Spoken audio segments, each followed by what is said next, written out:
Сегодня в городском роддоме состоялась торжественная выписка новорожденных. Стены учреждения покинули 8 девочек и 7 мальчиков. Сама выписка традиционно была приурочена к Международному дню семьи. На празднике новой жизни побывала Юлия Михайлова.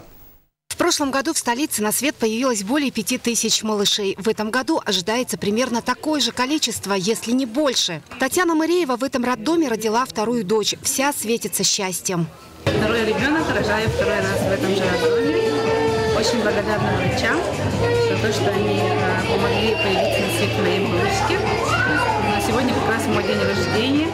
Счастливый папа с 2 сыновьями ждет, не дождется взять на руки своего 3-го сынишку. 9 мая жена подарила 3-го сына. Пополнились ряды якутов еще одним новобранцем, солдатов. Всем малышам и мамам по традиции вручили цветы и подарки. А еще открытки от общественного движения «Матери России».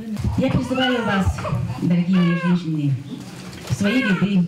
То есть наши ряды Всероссийское общественное движение «Матери России». Председатель движения призвала мам стать активистками движения, а медики пригласили новоиспеченных мам рожать снова в уже более комфортных условиях. К 2017 году в Якутске будет введен в строй перинатальный центр на 100 коек.